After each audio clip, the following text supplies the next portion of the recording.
I think we're going to get started.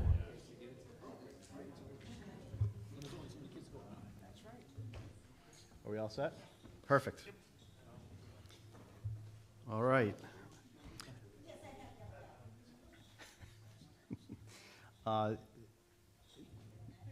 Welcome, everybody, to the June 2nd meeting of the Halliwell Review Committee. First item on the agenda is roll call. Mr. Halliwell. Here. Mr. Gerton. Here. Mr. Corvo. Here. Mr. Mayo. Here. Mr. Savini. Here. And Mr. Nigerian. Here. All right. Next on the agenda is public comment. You know, it's actually, this is fantastic. This is the first time we've had an audience of more than one. So I want, before we do get started, I do want to thank everybody for coming this evening. We really appreciate it. Okay, given the fact that there's, oh, go ahead, Mr. Biergard. You know the rules. John Biergard, 18 Edward Ave. The reason I'm here tonight is to speak directly to the review committee. It's all right. I know right now you're talking about the building and there's a lot going on right now, but I think you should take your lead from what just happened with the building review committee for the police station. The way the economy is right now, and also the way it's so uncertain what's going to happen in the future, inflation, we couldn't nail down a price and lock in on a price. So the building review committee then decided that it's best to put the project on hold for a short time until the economy, until things settle down in the country, and then maybe we can get a more accurate price to bring back to the voters. Because the worst thing that could happen is if we said, okay, this is the building, this is the cost of the building, the voters approve it, and then we come back to them in 6 months and say, guess what, we're elbows deep now into this project and we need more money. That would be a nightmare. And I think that I would like to see the Halliwell Review Committee focus on what you can do. Well, first of all, the buildings have to come down, the existing buildings. That's number one, all right? And we're working on that.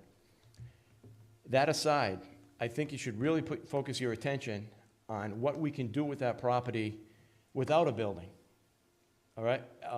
Get the what do you call it that you wanted from DEM, the plan, the survey. Get the survey that you wanted from DEM to find the wetlands so you can put in the proper trails. Maybe it's something we could even accomplish this year is like a splash pad or something down there. I know the community garden's going well down there. There's a lot we can do with the property without actually having a physical structure. And right now, I think that's what we should focus our attention on, is what we can do with that property. It's a big piece of property. What can we do with that property without a building at this time? And I just don't see I don't see the people approving a bond for a building the way things are right now, and I don't see the council approving, going that route at this time. I never polled anybody, but I got a pretty good feel for the temperature of the appetite that they have, and I don't think that right now the council would be entertained building a new building and going off a multi-million-dollar project. Mm-hmm. There's a lot we can do down there. There's something coming up. There's something coming up before the council regarding the church and everything that we're going to suggest that they use the property just for for their outdoor service right now. But I just think that you just got to redirect instead of getting bogged down with the building and what we need in the building, what we're going to do with the building. Let's focus on what we can do with the property, and there's a lot we can do with it. So, okay. Do you have any questions or anything? Bob? One question. How long do the experts feel the construction situation will be such that we shouldn't make any commitments because the pricing isn't? You're talking 18 months, 24 months? I think right now, from what I'm seeing and what we talked about we're looking at we're heading into a recession. Never mind, inflation. We're heading into a recession, so God only knows how we're going to come out on the other side of this. I understand that. If you do go into a recession, prices will come down. That's true. Okay, so therefore, it may be a good time, if we're in a recession, to do building because the contractors will be looking for work and the prices generally will drop. I think personally, that we'll be in a recession in about 18 months, probably. I agree. But that's a double-edged sword though, right? Because if we're in a recession, yeah, I think prices go down, but how then do we go to the voters and say, listen, I know we're in a recession, I know you're hurting, but, you know, we want $12 million to build a building down at Halliwell. It cuts both ways. Oh, I understand that, John, but we'll get into the details later. So in other words, so you think, I guess, with the thinking we've got with one particular project, we're probably gonna be talking 12 to 18 months alone just in working out details for something to work. So I wouldn't wanna see us stop working with an idea. That, what you guys do is up to you, but I'm just saying that where we are right now, what the situation is. I don't see us going out for a bond for at least, you know, a year and a half, 2 years, personally. We don't, yeah, we don't even have a plan at this point to go out for anything, so. Well, I think, I don't think we want to get too far into this because you're not speaking officially, but Right, officially. and this isn't the time for lively debate either. But I think, as Bob was making light of, we're looking at almost a year and a half to 2 years of design before anybody talks about going to the public to ask for money. So at some point, we are going to come to you and say, do you want to spend that money now, or are you so apprehensive that you don't want to do anything? Because then we have a hard stop, other than to look at civil work, which is the pathways and things that, as you say, are non-structure. But it might be smart to get the building designed and park it so that when the economy is more favorable or less uncertain, we don't have a 2-year waiting period. So that's just something to bounce around. Yeah, I mean, I'm not gonna tell you what to do. This is your committee, and you take it where it goes. Personally, and like I said, I haven't polled the council on this at all, but personally, I think there's a lot we can do with the property without putting a building on it. And maybe that's a direction, just for now, a temporary, I'm not a temporary solution. I'm not a temporary pause on things. I'm not saying that I don't support a building. I was 100% behind it. That's why we went forward with the Weston and Sampson, and we formed the committee. I'm 100% behind that. I'm just saying maybe it's time to put a temporary pause on it right now and then focus, because a lot can be done over there right now. We can do a lot of good things at Halliwell without necessarily focus on putting up a building. But I'm not going to tell you how to run your meeting and which direction to take it. Okay. I'm just making a suggestion as a citizen. No, that's fine, thank you. Yes, Mr. Zelinski.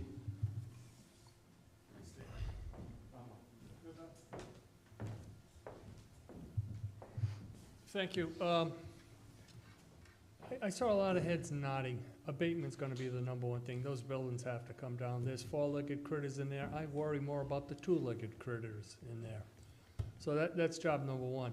I think it can run parallel. You gentlemen taking a look at potential use over there, coming up with some plans, and abatement, which will take months for us to get in to do that anyway. So there's a couple options here.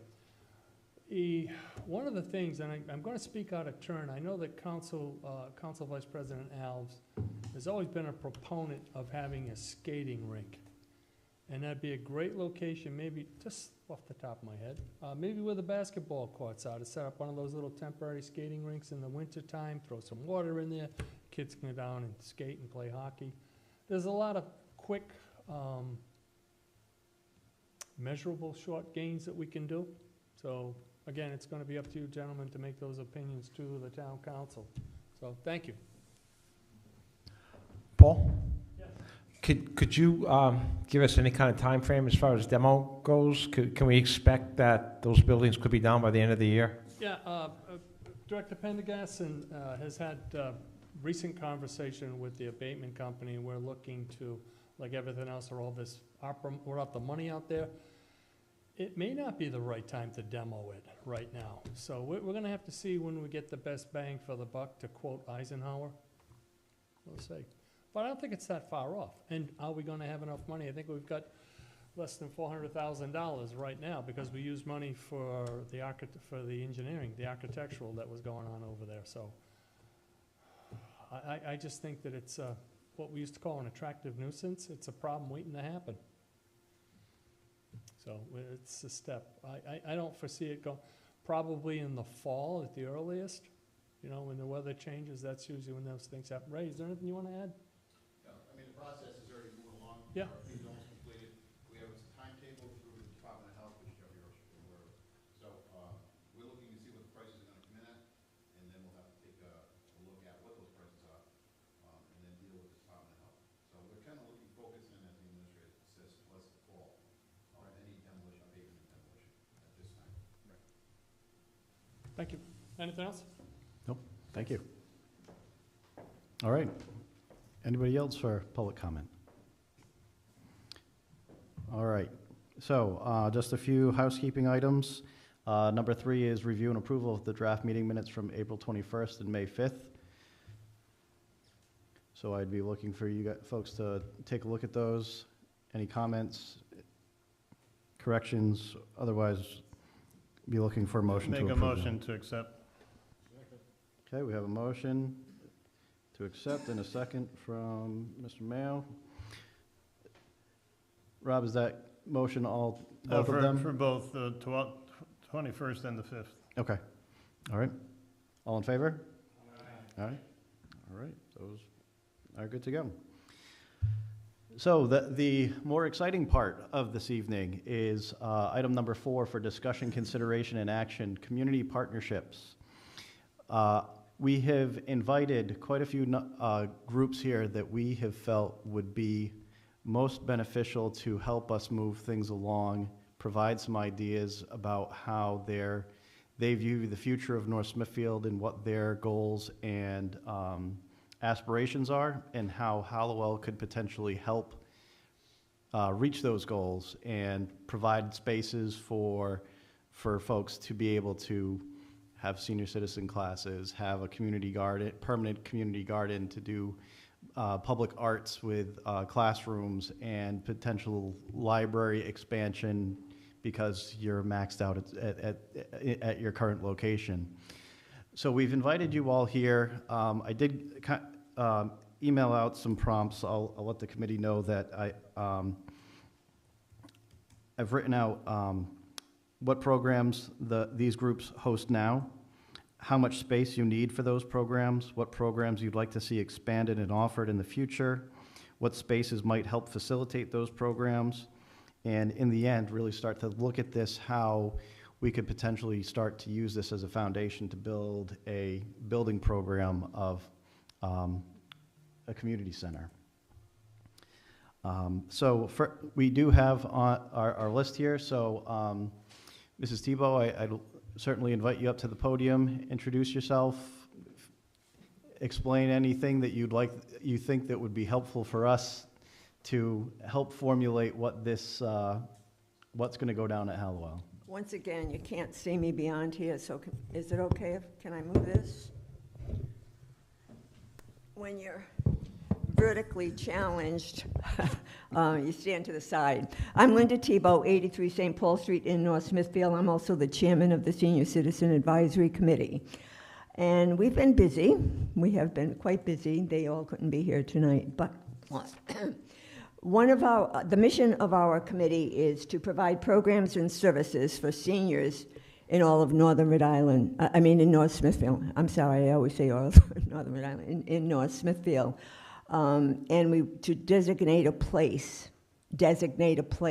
specific for seniors 55 and older.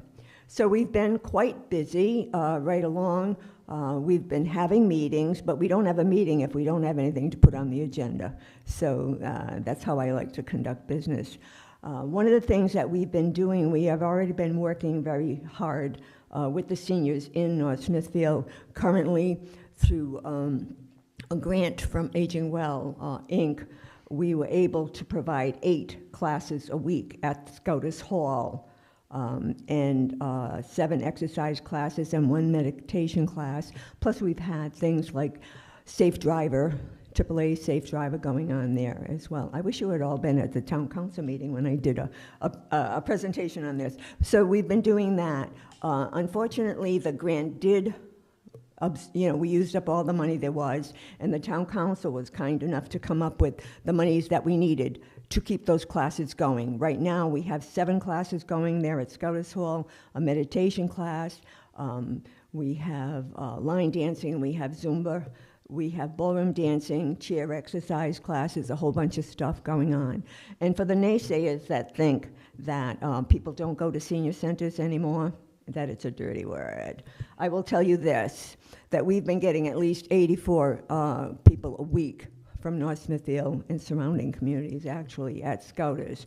Also, over 100 people, over 100 North Smithfield seniors are members at the Woonsocket Senior Center. 84 people are members at the Lincoln Senior Center, and another 30 are members up in Gloucester. So they go to senior centers. They go to the programming. That's what brings them in. So that's been going on. Also, we've been working with the Friends of North Smithfield Animal Shelter. I was approached by Cindy to check in with the senior housing, of which we have 4 in town. We have Colonial, Deerfield, Gatewood, and Meadows, for those that don't know, and asked me to contact these folks to see if they would be interested if they had little dogs or cats, and they do. And the coordinators there, the managers, were very kind. And what the North Smithfield, Friends of North Smithfield Animal Shelter are going to do, we've been working with them, they're going to give them gift cards so that they can buy cat food and dog food. Because when people live in subsidized housing, if they have EBT, that's, we used to call it food stamps, they cannot use that to buy dog food and cat food. They have to buy people food. So, you know, we've been helping out with that. Also, we've done something called a Lunch and Learn. It's a program where we bring out an educational topic and a lunch. And it's sponsored by United Healthcare. So we've been out to the Meadows where we had, I think, 25 people show up. I did a presentation, and you'll be glad to know as you're all sitting here, that sitting is bad for your health. It's as much of a health risk as smoking these days. So anyways, that was well received. And in June, we'll be going out to the Colonial Village to do the same. So those are things that we have been doing right along, aside from the classes that we offer. So I was asked, you know, what kind of programming? Well, first of all, we have a space. We have a space at Scouters, and it's working quite nicely, thanks to Ray and Kate. We have a few glitches along the way, but it's working well. People love it, by the way. They think it's very quaint. They really enjoy that site. I like it. It's a good site. But what we need is a place. We have a space, but we need a place. We need a place that's called a senior center, that is meant for seniors, where people can go and just hang around. They can sit and have a cup of coffee. They can visit with each other. They can play cards. They can do lots of things. But some of the programming that we should have and have had, we have something called a Congregate meal program. It's a federal program funded, whereby people can go and get together and have a meal together, a nutritious meal for a donation of $3. If people don't have the $3, they eat anyways. But I'd like a place where we could have a meal site. And in the old days, many moons ago, Scouters Hall was such a site where the people and seniors in North Smithfield could go and have a very good lunch. So that would be good, and it would be good enough. It would be wonderful, not good enough. It would be wonderful if our space had an area large enough to have that dining room type thing, and also to be able to have events like the Veterans Appreciation Dinner, where we had 200 people, 200 veterans for an appreciation dinner. So that would be something that I'd really like, because when there's a program like that, even during the lockdown, during the pandemic, those congregate meal places, like the Woonsocket Senior Center, people could not go there to eat. But a skeleton staff was there, and people could go and grab and go a lunch. They were there out in the parking lot. So for those people that were food insecure, they got food. So it's an important program. It really is. So we should have that. Then we should have something called the Wellness Program. That's my program. We developed that in 2009, another federal program, and it's all about chronic disease prevention and management.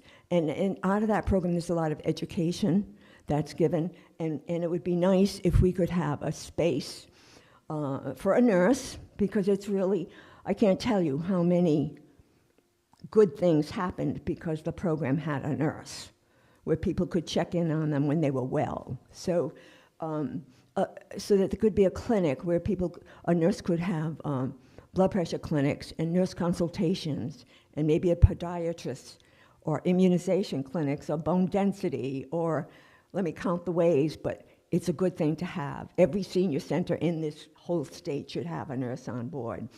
But also education, like with URI pharmacy and nutrition, to come in, so have a space where we could do that. A dance room where people could take tap dancing lessons and ballet and bar fitness, and it's really good exercise. It's like, it keeps your brain really sharp because it's like learning a foreign language. Every dance discipline has their own language. So a dance room would be great, and a place big enough to have exercise classes, Zumba, where they got about 20-some people in the class, or line dancing, ballroom dancing, chair exercise classes, weight classes, all of the above.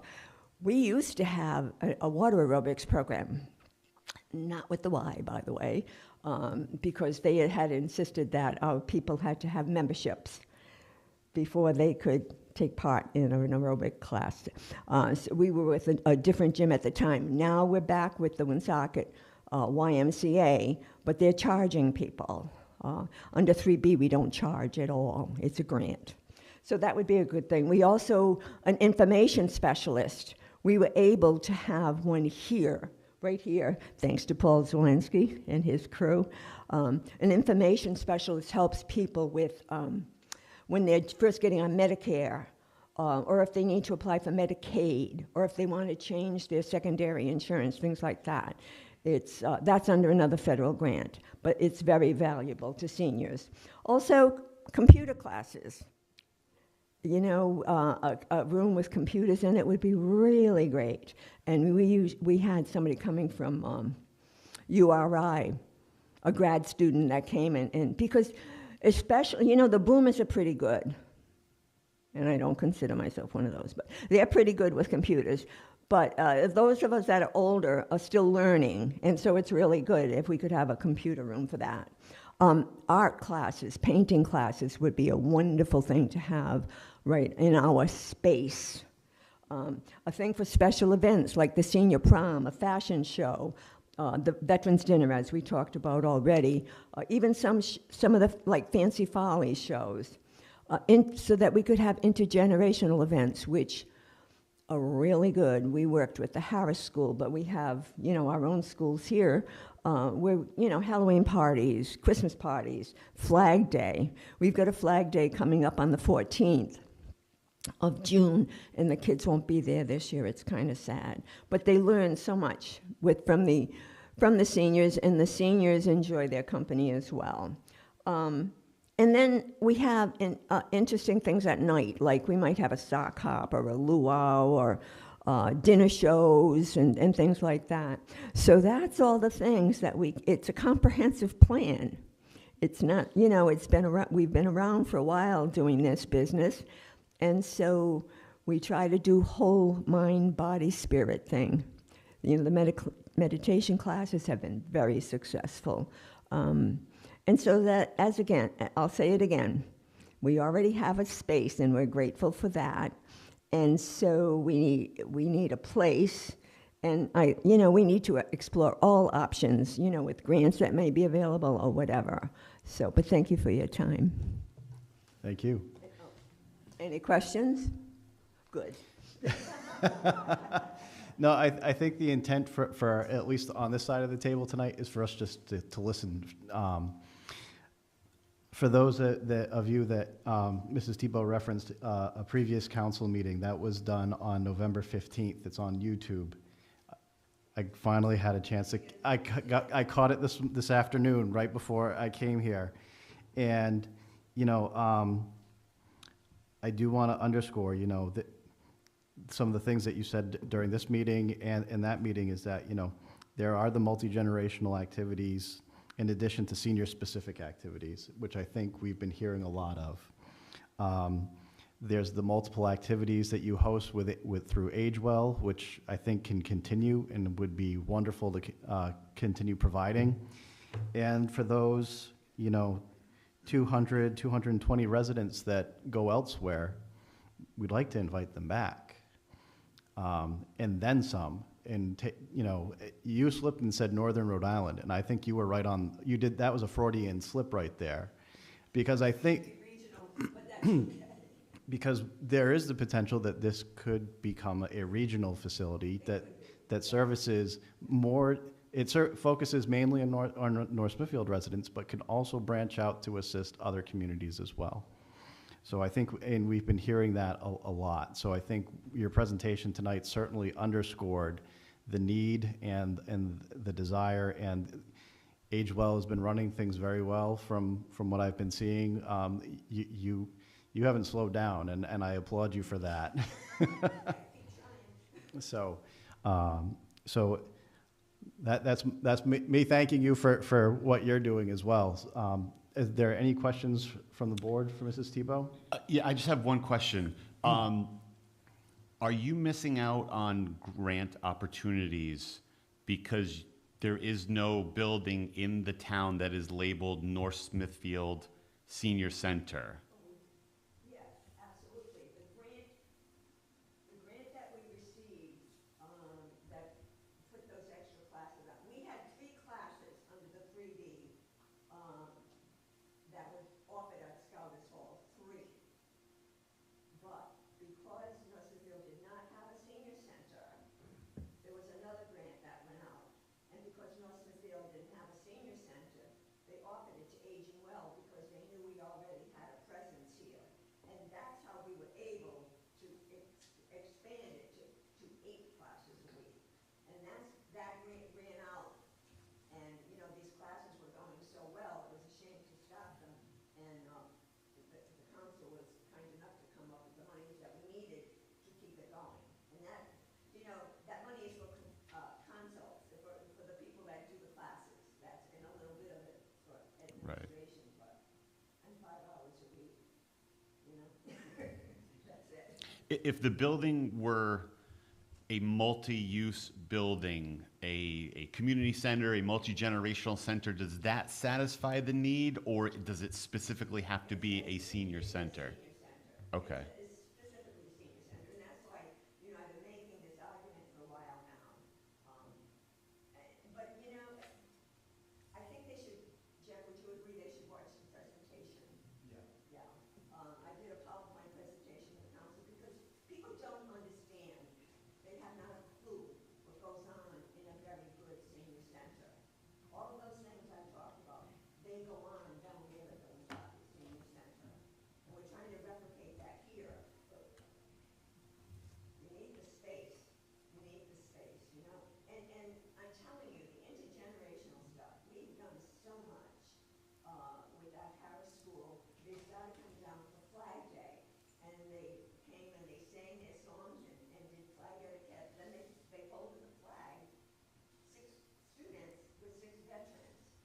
They saw the wall of honor with all the veterans there. They got it. They understood. And after that, they started coming down for Halloween parties and Christmas parties.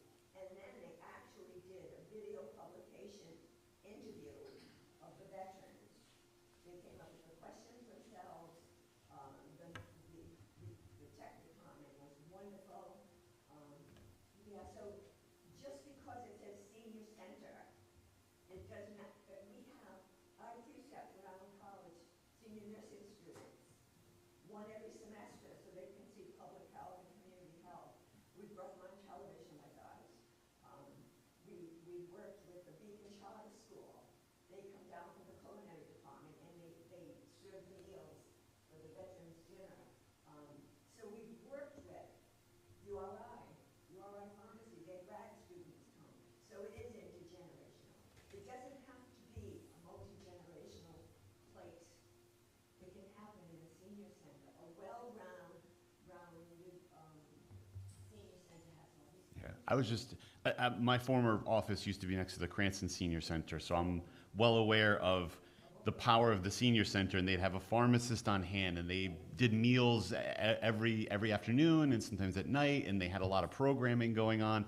I was just trying to get a handle on, for grant opportunities that you would pursue, does it have to be the building dedicated to seniors, or can it be a combination of used for seniors, but also bring in youth groups that maybe has a gym in it, or multi-use, activity rooms that seniors can use, but also scouts or others can use? It's a 3D grant, it's a federal grant for senior centers. The grant that we got, that we North Smithfield residents didn't get, was for senior centers. Okay. So, it really is, and it is, well, if you next to a grant, that it, and I'll tell you, what really, really, really made me want to do this was that during the lockdown, during the pandemic, all the other seniors in the state of Rhode Island had a senior center that they could call and contact and have a connection. Oh, well, we don't have one. And Paul and his gang, and they did a great job of letting people know about vaccinations and such. They did. But even though we were technically closed, the skeleton staff, aside from handing out food, they had a list of 10 people every day of the members, and they would call them and check them. 2 people in Gloucester committed suicide. 2 seniors committed suicide because they couldn't go to the senior center. So the value of having a senior center is huge. It's huge. And plus, my mantra, what do I say? The presence or absence of a senior center speaks volumes of other towns. So, that's it. Thank you. One of the things that few people recognize is Linda through Aging Well, these chairs that you're sitting in, is the same amount over at Scottish Hall, and that was through a grant. So, Linda, she doesn't work 5 hours a week. I'm on a book for 5 hours. 5 hours a week. So they've been very busy trying to facilitate infrastructure as well as fixture and furniture. Okay. Thank you, Mrs. Tebow. Very much appreciated. So I will send out the link for everybody who wasn't able to, you probably were there. Yep. I think I saw you. But I'll send out the YouTube link so you guys can just review. November 15th. Oh, 15? Yep. You're welcome. But I'll send out a link to everybody so that you guys can watch that. So next on our agenda is the North Smithfield Public Library. A couple meetings ago, as you all know, Chris and I went and met with the Library Board of Trustees. We had a very good discussion about them, the lack of information in our comprehensive plan about the future of the library. And the thing that always sticks out in my mind is that they have said that they are maxed out at their current site, which can also be very limiting for a library. Doing a number of libraries myself and having the background in that, the architecture and design world of that, I also see that libraries have really evolved to become a community center as well. So given the lack of verbiage in the comp plan, I also wanted to invite the library to come and speak as well. So I'll let you guys go ahead.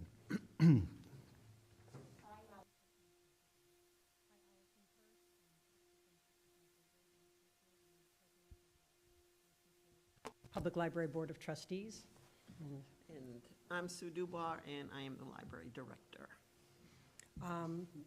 Thank you for including us in this discussion tonight. We've obviously love our current location where we are. The town loves the current location that we are. We did try to go out for a bond in 2007 to build a new library that would better suit our needs, but at that point, that was a $12 million bond, and that was voted down by the citizens of North Smithfield. But we do see when I hear Linda talk, there are a lot of commonalities and maybe some crossovers where we could all use community space, maybe and share some of those spaces together. One of the wonderful things about our state is that when new libraries are built, The state does give a 50% reimbursement on that building, although the town would have to go out for a bond for the full amount and get approval for the full amount of the building cost. Currently, as the reason that we were outgrowing our space back in 2007, and that still remains true today. The need for a library hasn't diminished at all. We serve everyone in the community, from babies all the way to senior citizens, and yeah, and I think we do that very well in the space that we have. There are a variety of interesting programs. The children's programming is excellent with baby story hours, interactive craft classes, outdoor exploration. We do everything. We do, very environmentally centered too, with Yeah. our children's program. We just put in a sensory garden last year behind the library, which has been another great addition. I think the library is also very fortunate in that we have the generosity of the Champlin Foundation, and they have helped us, even though we didn't get our grant in 2007 to build a new library, we were able to completely renovate the interior of the library. During that time, we did try to carve out spaces from the limited amount of space that we had. We did add a small quiet study area that would accommodate people for meetings or for tutoring. We do have a community room, which is very small. That's probably one of our greatest, the community room, lack of community space, and also the lack of collection space. We have, I don't know if you've been in the library, but we have compact shelving, which is usually meant only for the storage of your collection, not for the actual viewing of your collection. So right now, if you want to view a book, you have to press a button and move a shelf over to gain access to an aisle of books. And that really isn't how a library is supposed to operate, but it's the best we can do. It's the most, I guess, the most creative way we could use the space we had. There's no staff space in our library. They have to use the community room. So that community room is fought over, not literally, but for many purposes throughout the day, every day. We have to schedule lunch hours, break room time in that community room as well, so that staff has a place to. With that and with the library program, we really don't have time to allow community groups to come in and meet. So that's one of the big drawbacks, and it would be nice to have more space for that. We can't have really large programs unless we close down the main part of the library and have it out in the main part of the library, because that space, I think, is like 35 people could go in that space. We can't have large programs. Right. So that is very limiting, yeah. But I think Sue has done an excellent job with the space and resources that we have. We are an independent library. We're not a town department, as many libraries are, so we do have questions as to what would happen to our building and what would happen to the library. Would it then become a town department if we did go in this direction? So I think those are things that we're thinking about as we move in this new direction. But we also love our outdoor area. I think that's one of the big draws of our library. I know a lot of people just like to come and sit and look out the windows and work from the library because it's a very beautiful, peaceful setting, and there is something to be said. But I think Halliwell has potentially offers some of those same vistas. And the one drawback I feel personally for Halliwell is visibility. I think if you think about libraries in most towns, you drive by them in the center of town, you see them, and it's easily accessible. To have it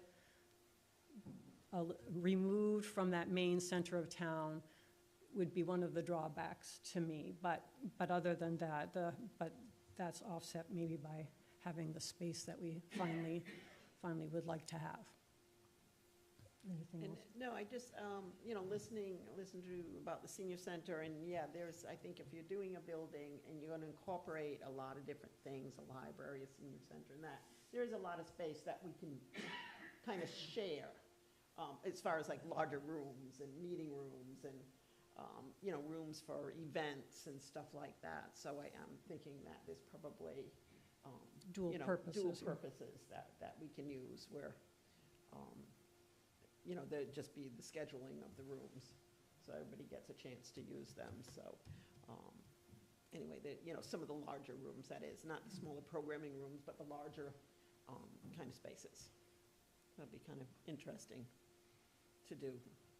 Back in 2007, when we went through this process, we were currently at about 7,000 square feet, would you say? Yeah, Give or take. yeah, around that. And I think the plan at that point in time was for what our population was at the time and projections going forward would be to have a building that was more in the range of 24,000 square feet. So we're certainly underserving our community with what most libraries would have for their community members. Any questions? I Does the had board have a any quick questions? one. If any of this were to proceed to a design and conceptual, are you willing to entertain a satellite application, or would be all or nothing? What works for you? I don't know what you mean by Well, satellite. could you be given multiple rooms within a greater structure and maintain the existing library location, but use Halliwell as a satellite, That- or it's all or nothing? No, I can't see that. The library used to own Scouters Hall, too, and that was given to the town. I don't remember the year, but I have the records back at the library. I was surprised when I found those records, but it was given to the town many years ago, and supposedly the library, that's how they were going to use it, but it wasn't working out to use it that way.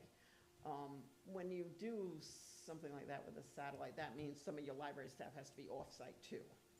So that could cause staffing issues, and it could cause a lot of issues. So I don't see that happening, and what the library needs is more space, not just more rooms, but we need more space for books, we need more space for collection. Computers, We need like, more, yeah, we you need a know. lot more space. So, yeah, I don't know what we're under by the standards, but it's information I can get. A lot. A lot. A lot. It is a lot. yes. But you indicated that you're at 7 now, so clearly. No, we're not, oh, yes, about 7,000 You're at square 7 feet, now, yeah. so you would have no reason to relocate unless it was an area larger than 7,000 square feet. Oh, it Yes, would and have to we- be it- much larger, yeah, we because we wouldn't wouldn't get have to get a funded. grant, we wouldn't get Correct. funded Yep. Yeah. for it, right. The state has Because you have to certain meet criteria. standards Yeah. for Yeah, it, yeah. there's a formula There is. in library design that per your population, you have to have so many square feet per person in town. Yes. So that's where that 24,000 square feet came from, was from the original 2007. 2007. There's So- also a thing for the how much shelving you have to have for the number of books that you should have, Mhm. for your collection To to grow the build. collection. Yeah. So right now, if we want to grow up, we grow our collection every month, because I get books every month. So what we have to do is weed books, and that means getting rid of books so we can put new books out. So it's an ongoing process, it's a lot of work. At one point, a few years back, we were getting a building behind the mill. Correct. Is that out of question at this point? Oh, well, that was voted down in 2007, so. We went out for the bond in 2007. I don't think we would be willing to pursue that again. I It don't know doesn't anything about the seem- property. Yeah, That was before I it was doesn't there. seem like a, Bob, are you speaking of the smokestack? The smokestack building. So yeah. what had happened when that development came before the town, they were promoting condominiums. And then it did turn into condominiums and apartments. One of the promises was that that building could be turned over to the town to use as a library, but it is somewhat, I won't call it brownfield, but it does have concerns because of the coke and the burning of coal over there. So Yeah. it became kind of sticky, then the developers kind of backed off, and that never happened. But it was a nice promise to the town, just like condos would have been a nice promise to the town. We got apartments. okay, thank you so much. Well, thank you very much. So, next on our list is Parks and Rec. We do have, as I've pointed out in our agenda, you guys got a pretty hefty section of our comp plan. However, it doesn't talk about the activities and goals of what the Parks and Rec Commission would like to go after. It doesn't even mention of a community garden, so that it is, I want to thank you for leading the charge on the community garden, because we've seen a lot of success from that, and we're looking forward to this year as well, so, so I'll let you guys have the mic.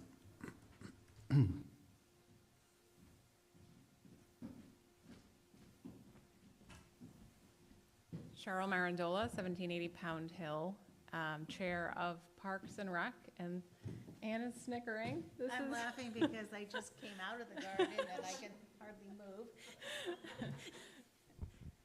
Ann Lilly from Maple Avenue in Forestdale.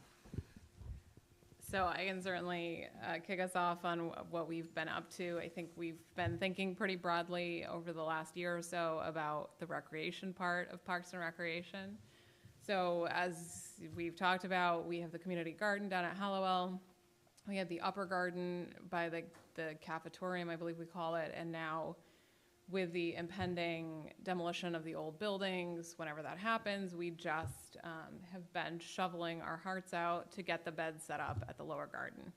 So that has been really successful. Part of that has been, you know, it's managed as one collective garden with one group of volunteers that share in the harvest, along with the food pantry and some of our senior housing.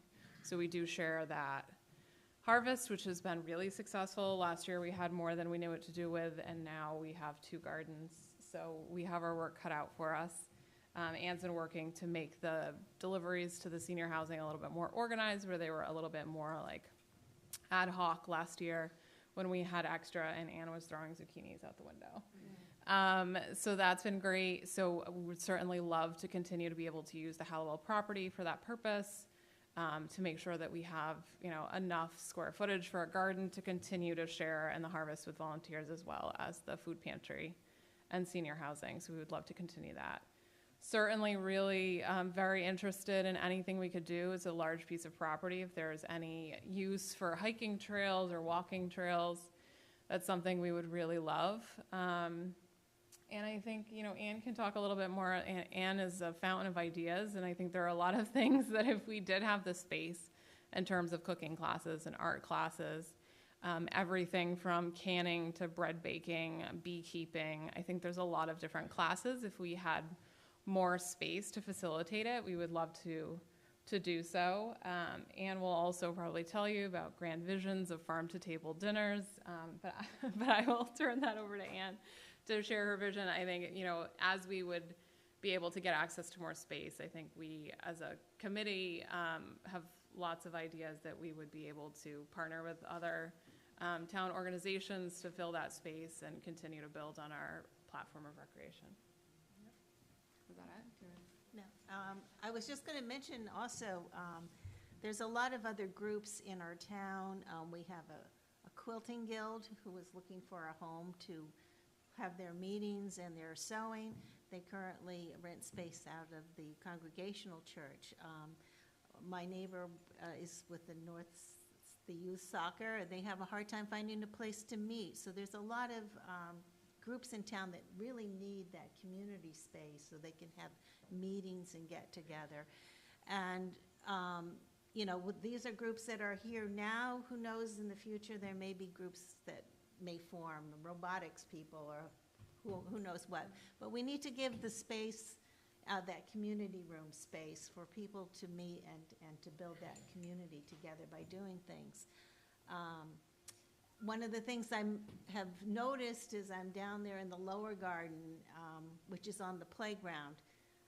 We actually set it up so that it ran along the side, so that if there was any potential use for using that playground field area by the big tree, that it was still open and unencumbered, so that the garden was down on the side and that was still open to be used.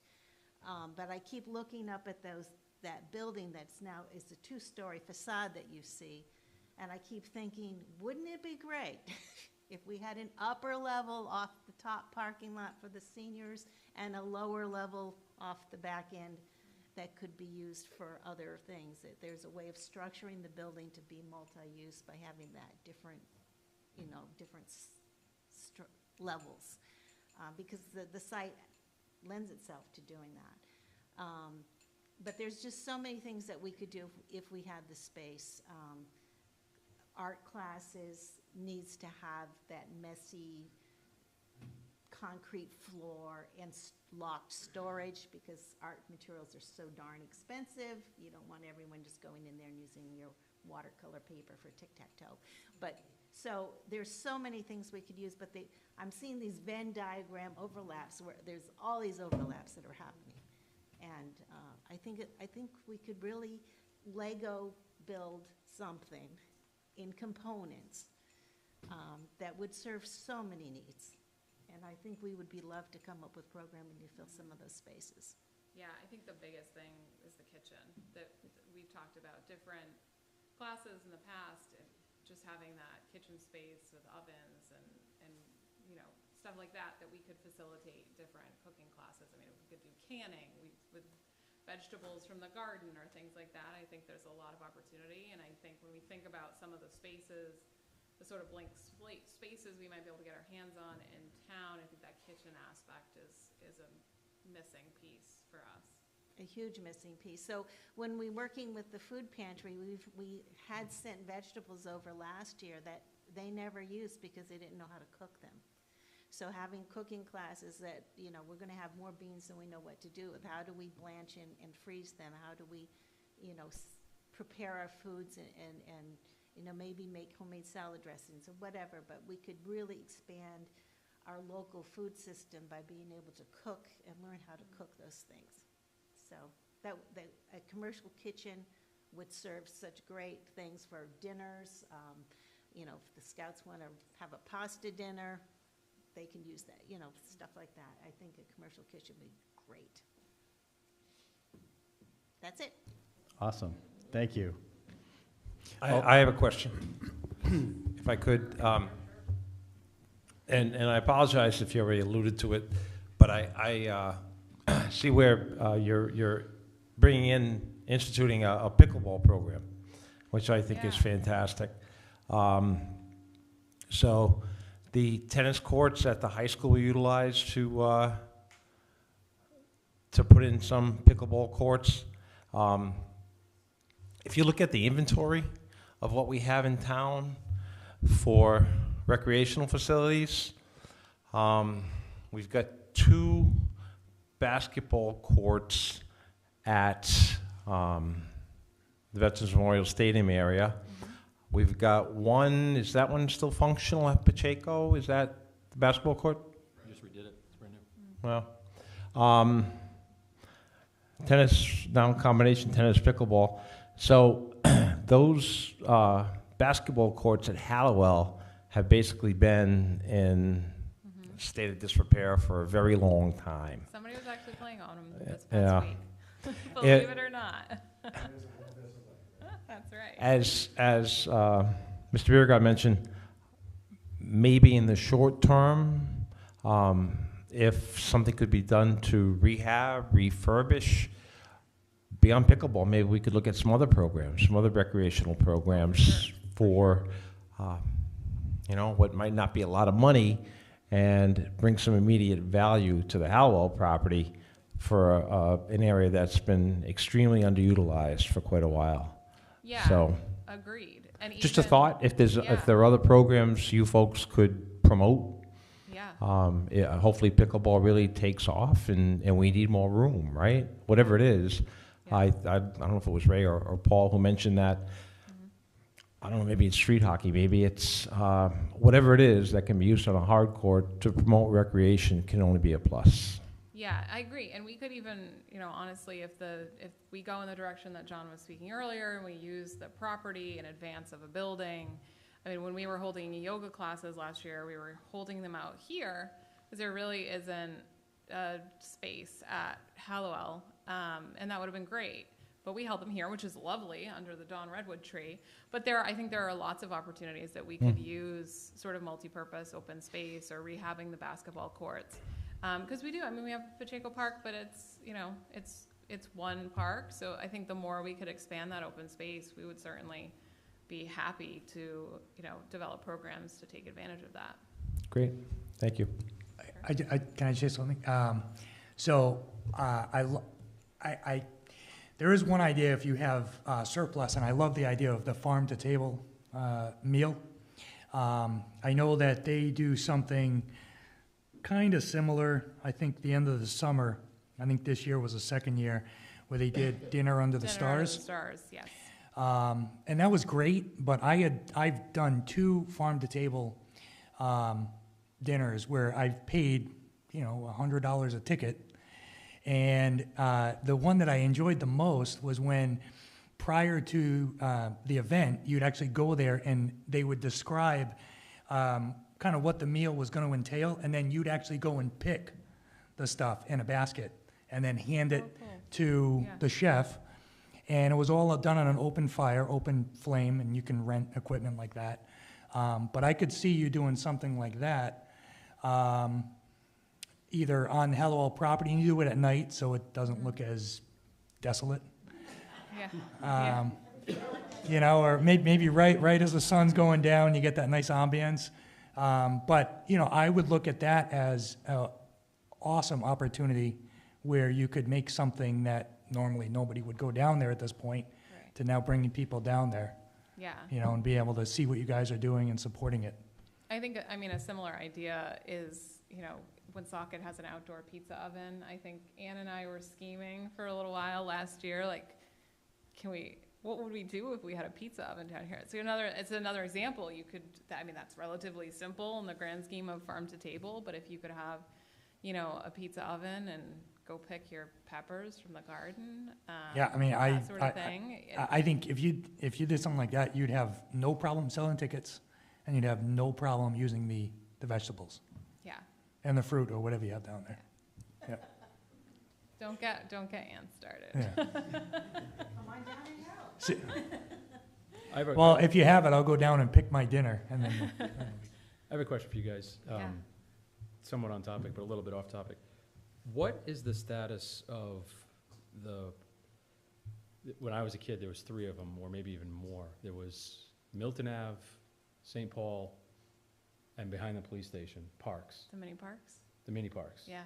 Right, and when I was a kid during the summer, it was a place where my parents could drop me off for the day or the afternoon, and there would be somebody that kind of facilitated like activities for the day. Yeah. And I just feel like kids are missing out on just a place to go play, like unstructured play. Like everything has to be structured, organized, and whether it's sports or whatever. Is there any thought of bringing like that Parks and Rec program back for kids in the summer? We could. I can certainly defer to Ray. Do you want to take that one? Sure, I'll take that. Little history on that. You're starting to show your age. We all had those clocks when we were 15 and 10 years old. Thing of the past. You don't see kids playing at playgrounds anymore. You don't see kids riding bikes. You just don't see any of that anymore. This is going back 10, 15 years, since I've been here 19 years. What we did was we took that concept, which was just going to the wayside of all cities and towns. And now we have Camp Phoenix, which is probably one of the biggest camps that a town runs. The town runs that camp. Parks and Recreation, I'm in charge of Camp Phoenix. And it's probably the best thing that's ever happened to this town. We have over 300 kids a week in that camp. And the price hasn't gone up. It hasn't gone up. You can go to Pacheco Park in the middle of the summer, and you're gonna see one kid playing basketball. It's just, you gotta go with the times. And we're not gonna go back to the 70s. Maybe we will someday, but I don't see it in the near future. So the obvious thing for us to do was to put a structured program in place with the fiscal money that we get in our budgets, because now I would have to put in for more money, which is not gonna happen. And unfortunately, that's the problem, because now you've gotta, if you have 3 groups in 3 areas, you've gotta put staff there. I just don't have the staff to do that. So therefore, the camp at Camp Phoenix runs itself. I run a surplus every year, which makes us better the camp every year, buy new equipment, and so on and so forth. So that's where it kind of went from the playground concept into what we have now as Camp Phoenix. Ray, since you brought it up with Camp Phoenix, my wife waited in line 3 hours before sign-up started so that my son was able to get in for the summer. Would Halliwell be a viable place for Camp Phoenix to expand? Halliwell's starting to sound like a bunch of outlets. I was gonna say, you're gonna run out of space at Halliwell, so what do you think you're doing? We're big picture right now. Yeah. Everything, trying to get everything on the table so we can see all the, as we heard this evening, the Venn diagram, the overlaps, everything, right now is all on the table. So that's why I'm just asking, because like you said, you have 300. It seems like it's very competitive to get in, because like I said, my wife was there 3 hours before sign-up started, because she wanted to make sure he was in there, along with quite a few other people. So I see the popularity of it as well, so. Is it a possibility? Yes. And I'll tell you why. The number we like to use is 250. 300 is really totally the max for staff, the staffing numbers. We're running out of space. The school department used to let us use their buildings in inclement weather. That kind of got sidelined a little bit for us a few years ago. I'm not sure exactly why, but we went from renting the cafeteria and gym to then we were giving scholarships out to ESY children in the school system so that they could come to the camp in lieu of that money. I think we have a better relationship in the last year or two with the buildings. I have to go out now and buy more tents and over for the kids. To answer your question, yes, it is a possibility because we'd like to expand the camp, and I think we're kind of growing. We're getting too big. The residents in Smithfield behind the camp are kind of getting a little upset with our Thursday night theme night. I stay in the ordinance of 10 o'clock. It's Smithfield, we don't. I know I can hear it from my backyard. Yeah, technically, Ted's got a pop voice. It's kind of, You know what, though, Ray, to build upon Frank's question and your answer, right? I don't know that those park programs when we were kids and the fact that kids aren't hanging out at parks anymore has so much just gone away, but it's morphed, right? Everything now is structured. Everything now is programmed and planned, and that's part of the reason Camp Phoenix has grown so much. Parents don't send their kids to the park. They don't say, hey, I'll be home for dinner. That doesn't happen anymore. They drop them off and they pick them up and they pay for it. So those structured programs are what's made the difference. And maybe you're right. Maybe that's got potential at Halliwell as well for the size of that program, for the way Camp Phoenix has grown and the way structured programs, you go by those basketball courts next to the middle school, they're packed all the time. And on a summer night, there's a few hundred kids there. Fantastic program that North Smithfield Hoop runs. So unlimited potential to what could potentially be at Halliwell at the same time for more programs. I'm still from the old school. The nicest thing I saw was about 3 weeks ago. I had kids call me that the net for the volleyball court wasn't up at the sand courts at the Chico Park. And the kids were all upset. And because the high school kids were getting out and the middle school kids, they were going down there and there had to be 50 kids wanting to play volleyball. So we get the net put up for them. I got the lights put on for them.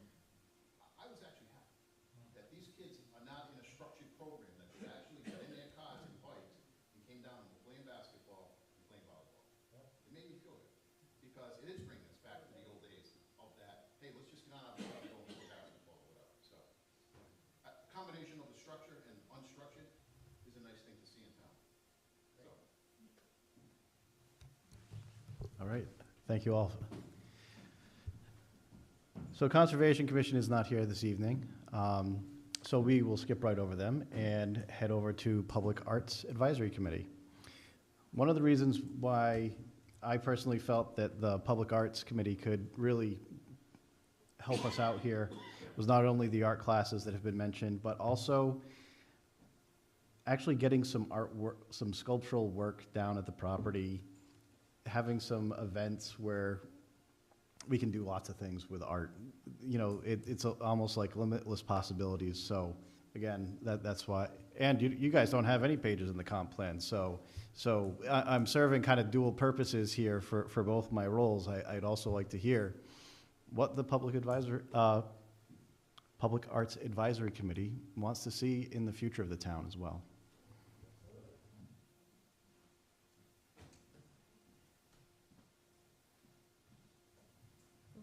Lauren. I'm on 340 North Main Street. I'm Tiffany Nguyen, 57 Overley Road. And we're part of the Arts Advisory Committee. I feel like we're still pretty fresh, about a year old, but we've been working to make the town more aware of the art that's already going on, make those connections so that the artists in town know each other, the town knows about them. So we're just getting started in this town hall. We're using the space upstairs to rotate different shows with local artists, make connections with the schools. We've been working with teachers in the public school department, had a really successful show in March for Youth Art Month. And yeah, I think that's what we've been doing so far. I know we're definitely not interested in maintaining a building. So we don't need any square footage, we don't need that. But we're really about making those connections with the groups in town. So we'd love to work with a senior center or work with the Parks and Recs or the library on classes. That could be an option, or if anyone is interested in showcasing some work. If there is a space and there's a need to bring artists in or make it more creative, find some permanent installations, we would love to be involved in kind of posting that, making that open, and sourcing local artists and getting input from the community. All right. So one of the really cool things about art is that it is engaging for the community. And the events that we've attended and actually had here, everyone wants more art, but they don't know how to go about that. Some of the feedback that we've actually received are, just like kids want to go out and play basketball in a structured form, they also want to learn about art. And art is more than painting. Art is more than photography. It's music. It is dance. And one of the things that we've found in our little town hall here is it may be a little bit more difficult to do a dance class, or just like yoga. There needs to be a multi-purpose area. And I think our committee, just like Lauren was saying, art can be applicable to everyone here. So what we wanted to say is that we're in support of wherever or whoever ends up at Halliwell. We're there if you guys need us to put up a mural, or if you need us to help with art classes. I think since we do apply to all of the different groups, we are very supportive of anything that brings the community together and engages people. And that's what I think the people really want. Well said, thank you. Yeah. Does anybody on the committee have questions? Okay. One of the reasons I invited the Conservation Commission was that I saw overlap with Parks and Rec with hiking trails. I know that they had gone through a pretty extensive process, probably last year, in mapping out a lot of the existing trails in town. Unfortunately, the member that was highly active in mapping out those trails has since moved out of town. But that was one of the reasons why I saw the overlap there. And also, I had invited the planning board, so it's not just me always talking about planning board. Gary wasn't able to attend this evening, but it's also just so that we can report back to the planning board of all these ideas that we are hearing, because we are looking at revising our comp plan. We are looking at incorporating more goals and aspirations that the folks that are volunteering in town are envisioned for our town, to move that forward. So that was the other reason why I had invited the planning board. I do want to take a moment to thank all of you for taking your time to come out this evening. I think this has been a wonderful conversation to hear what you all would like to see. Like I said earlier, we're putting everything out on the table here at this point. We want to, no idea is a bad idea unless we're talking about like coal power plants or nuclear power plants, but that's aside from the point. But I think everybody here this evening has heard a lot of different overlapping of our different groups. And I don't believe that we have ever had a meeting like this in town. I've been here for almost 40 years. I'm not going to say exactly how long, but I don't think there's been a meeting where all of these groups have come together to say, we'd like to see X, Y, and Z. We feel like we need to have this, and then we hear about the kitchen, which could help, the food pantry, could help Parks and Rec with the farm to table issue, could help host senior citizens, veterans celebrations, and the library could teach more classes. I've been hearing a lot of overlap with the goals of these groups in town tonight. So I wanted to kind of make sure that we're all in the same room at one point, just so we can kind of solidify that, memorialize it, and then we as a committee here take this and form some further recommendations to town council, because there are a lot of great ideas that we've heard this evening. There's a lot of potential that still needs to be explored, and that this is really setting the foundation of where we go next. So again, I really want to thank all of you for taking the time to come out and speak to us. One of the primary goals is that what I've always said about the Halliwell Review Committee is we are here to listen and then eventually turn what we hear into recommendations to town council. It's not what the 9-member board wants to see down at Halliwell. It's what we've been hearing of what the town residents want. So again, thank you. And we're going to go on to boring stuff. So you're welcome to stay, but I will completely understand. And thank you for actually being part of our audience. This is the biggest crowd we have had to date, so thank you. So why don't we take a 2-minute recess, and then we will come back and re-adjourn.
All right, I think we'll readjourn, reconvene. Is that the word I'm looking for? Reconvene. Okay. It's been a long week, and I've only worked one day this week.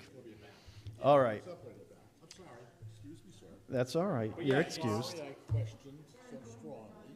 You're fine. What I went to the outside to do is explain to him what I'd like the council to do is at least support having us get a design engineer so we can come up with the plans, and he said he would support that. Okay. That's all, that was my concern. Okay. Not building. Yeah, all right. I agree with that, and I've expressed that. I totally agree, we can't. So, we'll go on to item number 5, discussion, consideration, and action for the property survey, Class 1 survey with wetlands flagging through Rhode Island Master Price Agreement 461.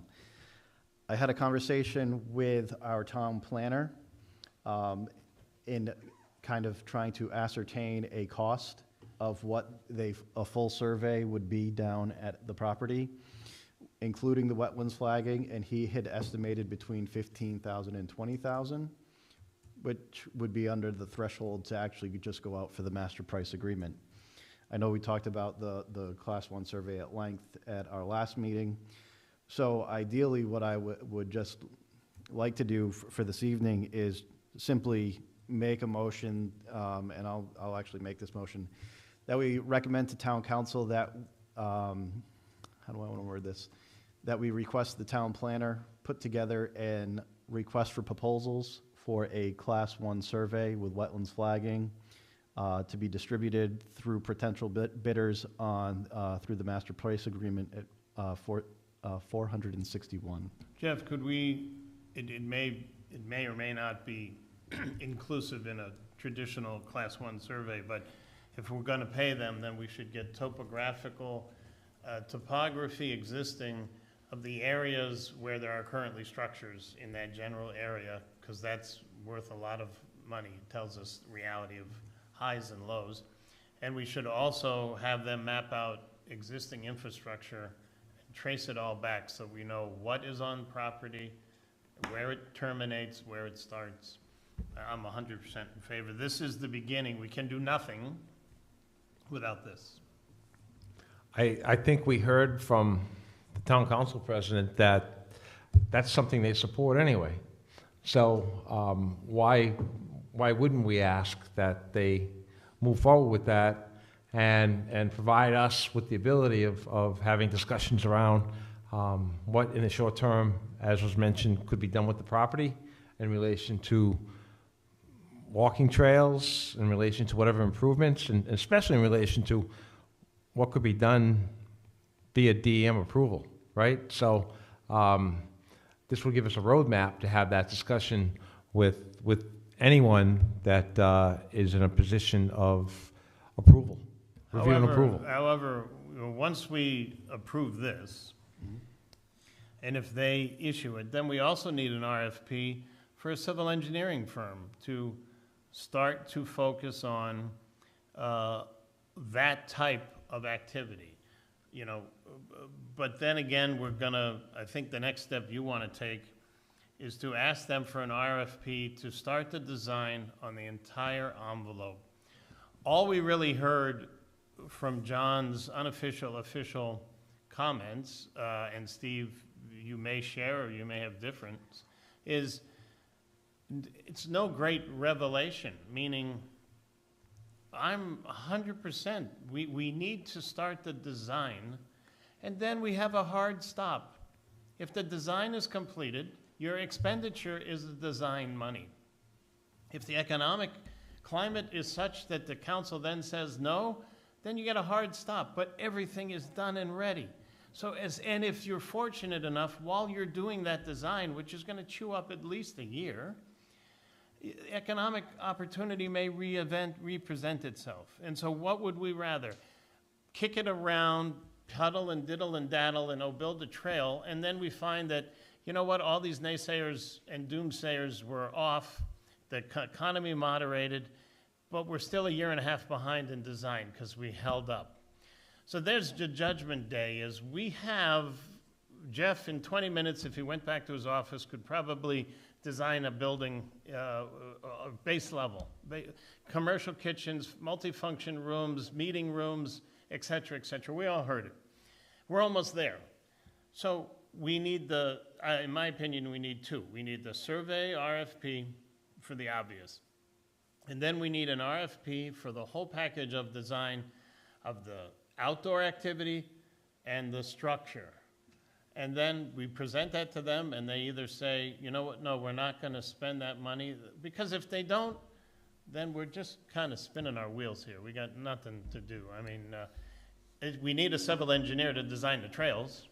You can't say, put in basketball courts unless you know what your electrical capacity is. Do you have enough safety down there? Do you run it at night? Do you run it during the day? We still have a remote location where if you're encouraging people to use it and it's not visible from the street, you have to be conscious of public safety and how that's handled. Well, the courts are already there, so you're only repairing what... No, but again, why would you spend money repairing if that's not going to play into the total plan if you're saying you don't have the money anyway? So it's a catch-22. Yeah, it is. It is. The priority needs to be, let's design the site. We've wasted, otherwise we would have wasted a year and all of these people's time to tell us what we already know now. Any one of us with our own educational background could script it out, and Jeff is the best suited. So we're not that far away from sitting down with a designer and saying, this is what we want you to create. And then if we get the RFP for the survey work, the civil people that do the outside work can look and say, okay, yeah, we can do 5 miles of trails. And we can start with the DEM. So I think we need to put it to them and say, these are the two things we need. Complete site design and a survey. Yeah. And then if you decide, we've said this all along, if you decide that the economic situation is not right, then you just stop the project, but the design will be done. And when it's ready, you just turn the switch. You don't have to wait 2 years. Well, I think the biggest questions around that, and I'm not disagreeing with you, but the biggest questions around that are, what are the costs, right? What are the costs for that design work, and whether or not the council will be willing to spend the money on something that may not happen in the foreseeable future. That's the only question I would have. But then that comes down to, this is why I believe that this is the methodology. At some point, words, they're in the air. They mean nothing. They leave your lips, and some linger with you, others just disappear. We can talk all we want. The bottom line always is this, yes, money. So when push comes to shove, if you're not going to put out the money for what you say you believe in, everyone here has made it repeatedly clear that they want a structure there that will serve multiple functions. It's not rocket science. Nobody who runs a business or is in a professional position can do anything without upfront money. You can't start a business without upfront money to get you to that business plan. You can't construct something without designing it, and you can't budget it without paying the professionals to design it. Could it be a waste of money? Of course. You could be wasting upwards of $100,000. We paid them $84,000 for what they did. So you could be wasting almost $200,000. But what do the people want? Do the people want you to just kick the bucket around and say, yeah, we'll pave the lot, we'll pave the basketball, we'll paint the lines, we'll put in new nets, and we'll build a trail? Is that why we did all this? Well, I think at that point, people were related to 146. It's just a Band-Aid approach, if we end up doing that. I think that, and I was telling Bob, just because we go out and hire an engineering firm to do all this and do the Class 1 delineation on the wetlands, inflation doesn't play a part in that. I mean, the cost is what the cost is going to be. There's no substantial materials that are being purchased for that quote. It's just using them for their engineering services itself. So, I think that's, I support it from my standpoint and where I sit on town council, that I think that if we are going to move forward, then yeah, I think that those two things have to be addressed and put in front of town council to make a decision on. And worst case scenario, once that's all said and done, once the master plan has been established, then, if we are in a quote-unquote recession 6 months from now, 12 months from now, then at least we have the foreknowledge to say, hey, this doesn't make sense to put it on, to go out for bond for the next election, so let's look ahead 2 years after that. Now that puts us 4 years out, which again, most recessions, when you go into that, don't last for more than, 18 months to 3 years tops. Yeah, and then I think Knock on wood. what it comes down to is, as you mentioned, Steve, the professional side of the equation is not directly impacted by cost escalation. They're design professionals. It's the builder, where his cost of steel has gone up 30 or 40. But the design professional, yeah, maybe they'll charge more, but that's not representative of the impact on construction today. And what it really pushes the council to say to the people is that we so believe that Halliwell needs to serve a function that we will spend the design money, and yes, then we will wait. If the economy is slow, we will be wise and we will stop. And if the economy moderates, then we will go forward. But at least we have the commitment to say to the people, we are going to spend this money today, and we may not execute it until whenever, but the design work is done, and you've proven to the people that we listened to you, we heard you, and here's the drawing. This is it. And the mentality of the people, I think, becomes much different when you have the drawings, that it's all been done, they can see it, they can understand it, and then you've got your time to either get your bonding, get your funding, or wait for the economy. Now, did I also hear correctly that in order for us to even continue to entertain the discussions with the YMCA organization as a partnership, they themselves want to see us going in this direction? Is that? Yes. Is that correct? They want to Yes. see us get. They need to see, a Okay. plan. Okay. Plan in They wanna see place. a plan. Okay, so I mean, I just asked John Beauregard outside, I said, basically what you're saying, that we need at least the design. He absolutely agreed that he would support funding a design engineer to put the whole package together and then do those things we can do right now, outside activities perhaps.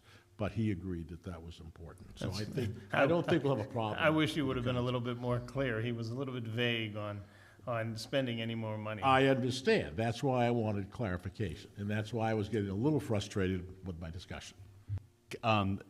Maybe we might be getting a little off track. We have a motion for specifically the Class 1 survey.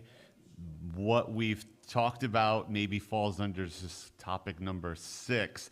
So We're a very fluid bunch. maybe I'll with Chris not here, maybe I'll assume acting vice chair to rein in the let's with the motion on the floor. Maybe we should discuss that, and then we can continue everything that everyone's been talking about, which is great, under topic number 6. Can I just ask a question on the wetlands?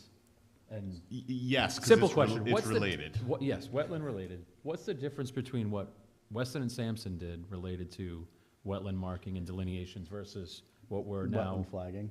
flagging? So what Weston and Sampson had completed was just a general review of our GIS for the wetlands and the biological study.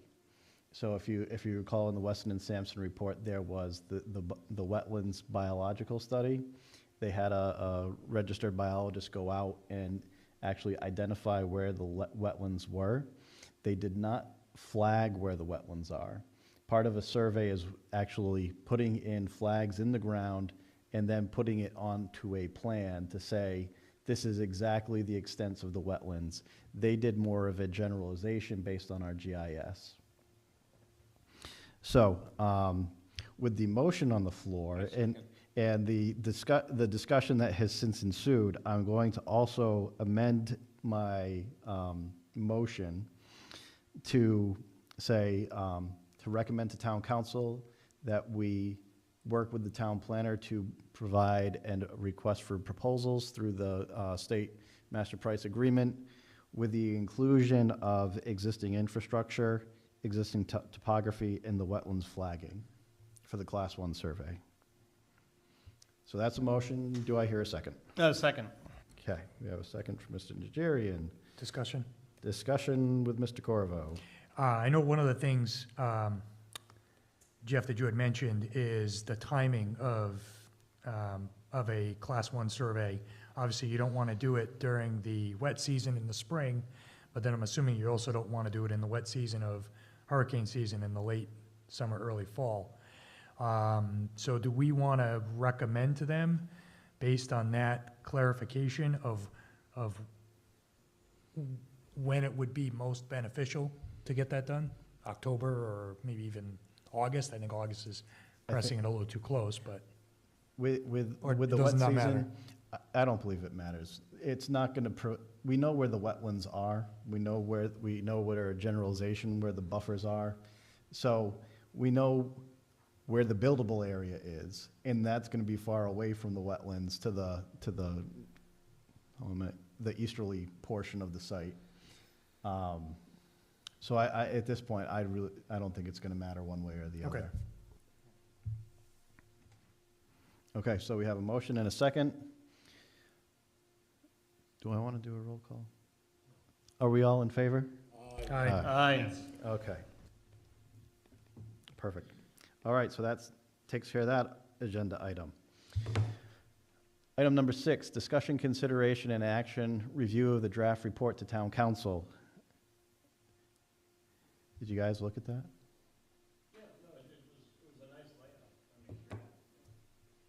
Did you guys see the blank pages? Yeah. Who's taken what blank page? Mr. Mayor, you have taken a blank page.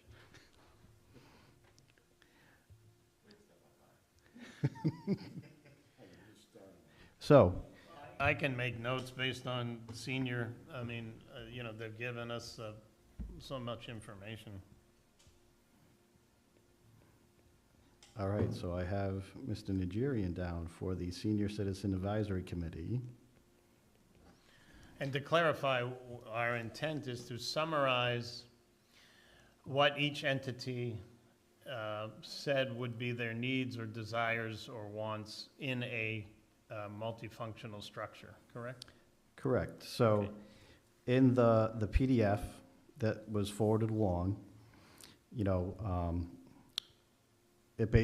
we provided a couple prompts. So the main contacts, typically who the chairperson is, explain what services the group provides and how they could benefit the town or continue to benefit the town, explain how they could assist in the formation of a community center, what role they would be in planning, explain what their role could be once completed, and any other further pros and cons to involving the group. So we heard from 4 of the groups this evening, so I would be looking to the committee members here to help fill in that information.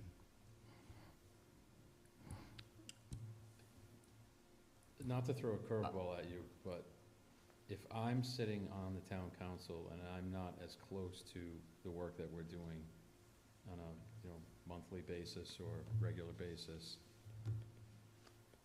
I may have this, by putting this in here, this report, it may beg me to have more questions around the domino effect of, okay, you heard from the library, and the library thinks it's a good idea to go to Halliwell. Now what do we do with the library? Mm-hmm. And we don't have an answer for that.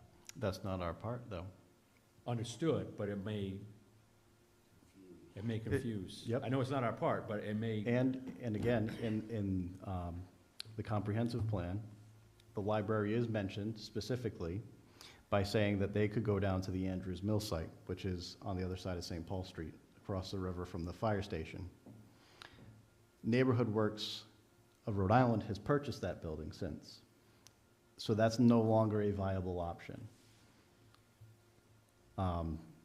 It was also mentioned at one point by the previous administration that, and in talks with Tom Kravitz, our previous planner, that the library space could potentially become a place for the Blackstone Valley Heritage corridor, for the tourism to be placed in there. That could be another option. Another option is that the property is sold. You know, there's a lot of other, I understand the domino effect, but right now, we are looking at Halliwell and serving the groups that were here this evening and presenting that to the town council, saying, these could be potential solutions. I get it, I agree with you, I don't disagree with you. What I'm saying is that if I'm a member of the council, it may make me pause to get to where Bob wants to get to, or what he laid out around, you know, it's time to put up or shut up time, and, you know, can we move forward with a design concept? And I may be reluctant to go there with all these questions that I now have reading kind of these wish lists. So I'm just thinking, if we have a goal of succinctly wanting to get to a point where the wetland survey, the flagging work, and then ultimately out to RFP and design, how much of that do we want to put in without derailing it? If I could just say, I mean, in my opinion, I think if we position both topics to them at once, or even separated by, you know, 1 or 2 town council meetings, I think it might be too much for them to handle. And you might get a triggered response to what the council president provided to us, where he's thinking the end game is, hey, we're not gonna put up a building, but yet, you know, you kind of wheel it back a little bit, and, you know, he shows support for at least going the engineering route of a master plan. In my opinion, what I think might work a little bit better is, let's pitch the wetlands delineation to town council, and then maybe we set up a joint meeting with town council where each person on the committee who's doing senior center? Okay, so maybe Bob gets up and stands up, and this is maybe after the wetlands delineation has already been done, or at least scheduled to do. Then we set up a joint meeting with town council to specifically talk about why we're presenting to them and make a case why we're presenting them to do the master plan, and then also each one of us would discuss about each of the topics. Now, it might be delayed by, you know, 2 or 3 months, but I think that if we come in collaboratively, we're not just kind of passing something off to them and expecting them to read it, or just being, you know, expressed by just Jeff. So the intent of this report is to be issued to council before we have a joint meeting, so that they understand where we're coming from, what our support is through our executive summary, which is ultimately supported by going to state. All of our items that we've been tasked with since the revision in January, all of them are pointing to us needing a master plan. Grants, our additional community investigations and partnerships. It's all listed out there in the executive summary that I wrote up. But I mean, all this report will be essentially educating the council on what we've been up to.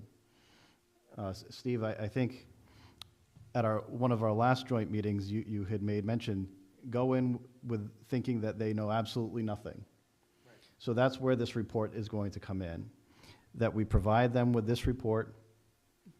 Hopefully they read it before our joint meeting, and then that's where our recommendations come in. We need the survey, and we need to move forward into an RFQ. I mean, I think Frank and Steve both make good points. Frank is hitting on something which I think we already experienced from the council, is that this a la carte approach, they didn't seem to grasp. The first report, when we had our first meeting with them, joint meeting, frankly, from their reactions, it was as though some or many didn't even read the report, because they came here seemingly not understanding all of what we had already just done, which is very similar to what we're just doing now. We just took another step and made a little bit more information. So I think what Frank is getting at is that if we say, well, you can do X, Y, and Z, they don't grasp it. So I think, and then Steve's point is very good as far as each of us, in the name of us all, getting up and saying, okay, this is what? These are the bullet points about what the seniors want. These are the bullet points about what the Y wants. But then there has to be the summary that says, with all these bullet points, we are asking you to authorize an RFP for a master plan design for a multifunctional public building. End of discussion. Multifunctional public building. That gives you all the latitude you need to put in a commercial kitchen, put in a dance hall, but whatever the heck the design evolves into, that is all we want. And I think Steve's approach is probably going to be the best way to structure that meeting, so it's just not wide open and everyone just says, well, gee, hi, how are you, and where are we? I think you're right, and I agree with what Steve said. The dynamic has changed very much in the 15 months we've been sitting on here. The economy certainly has changed. And I think what I heard tonight is we're going to have a very conservative approach going forward.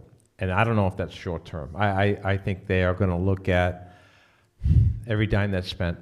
And if we aren't collaborating on exactly what direction that multifunctional building is going in, then why bother? So it's the last 15 months have really seen us come to a place where we need to be absolutely certain that they're on board, and then beyond that, that they feel like it's something. What we had here tonight is a small group of people who feel very strongly about where they're coming from, right? This is the representation of people who are involved, engaged, and want to make a difference. That's why they volunteer. That's why we're here. That's why they're part of it. The overall electorate, who's now paying over $5 a gallon for home heating oil, they're looking at things, I think, a little differently. And that's how we have to look at is the big picture, not just what this group of dedicated citizens feel is important, but also what the entire town can get behind. And ultimately, the council can say, yes, let's go to the polls with this. Yeah, but we don't even know, we can't even articulate, other than what we've done now exhaustively to the public, we can't articulate anything, and we don't even know what the design. An RFP is just that. It's just a request for proposal. It tells us if we paid 84 to Weston and Sampson, and I think it's reasonable to say that we don't necessarily think we got 84 worth of a benefit.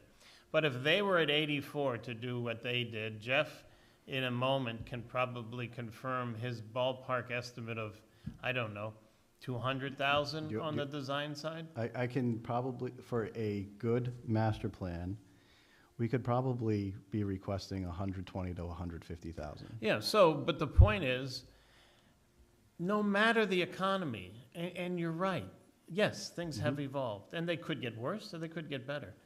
But no matter what, that money has to be spent, and you have to go through the design. So we're either going to hit a hard stop and say, look, we're doing nothing. We're going to we'll do the survey, and even if we had a civil engineer, you got to pay the civil guy 30 to 50 to come up with the trails and the bridge and what's this, and then you got to build it. So you're not going to do anything there for less than $250,000 in total between design, permitting, and construction.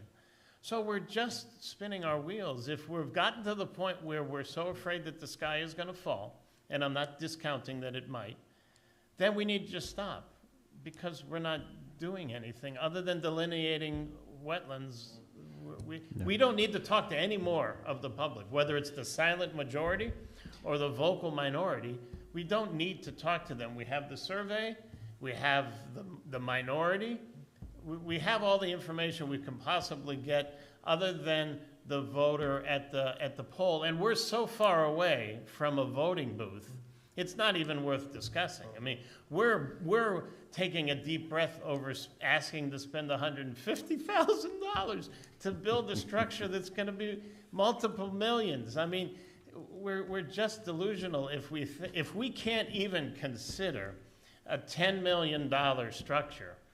Mind you, the police station, yes. But if you can't even grasp that would be ever accepted, then we wasted everybody's time, and we wasted 12 months. Do you think that maybe we should, maybe strategy, break this up into incremental steps and maybe start with asking for the RFP for the wetland survey and see how the entire council reacts to that, and then come back to think about number 6, how we approach that? I think that would be a good kind of temperature check. We certainly could. The thing that I would like to continue, though, is to get this wrapped up, because as we get into summer months, it's going to be a little bit more difficult to have joint meetings. And we're, as Rob has said, we're just kind of kicking a can down the road. And what was said tonight, I could, as Robert said, I could very easily go home and write a building program. However, that's not my job. That's my profession. What our charge is to make the recommendations to town council. If it's coming from me, it's going to be a very narrow building program, because I'm entrenched in this. And that's going to be viewed as not a good thing. You don't want the building program to come from me. We can guide it. We can tell an architect to go talk with Parks and Rec. They have some great ideas. You need to hear it from them. Listen to the YouTube meeting of this evening to get some more ideas of where to go from. But at this point, writing a building program and saying, okay, that's it, that's not it. We're continuing exploring. We're continuing our investigations. We have only got surveyed 441 people. We have had a conversation with 10 more people here this evening. There are 12,000 people in town that all have opinions that we need to make sure that we reach each and every one of them somehow. And that's not going to be done just by us. We're doing our damnedest to get there, but we can only do so much at this point. I would just add that I think looking at the larger picture is we can go with what John was talking about and focus on the outside, but we cannot do that until we have an idea of what the structure is going to look like, and we can then play off of that depending on what kind of electrical, kind of utilities have to go there. And then once it's established through a firm that can handle that, what that building will look like, what amount of space it will take up on that property, we can then play off of that and determine what the outside space will look like. There's splash pads, some kind of playground, play space, rinks, whatever, that kind of go hand in hand. And if we can make clear to the council that that's where we need to go, we need to know what buildable land we have and what we'll put on there specifically.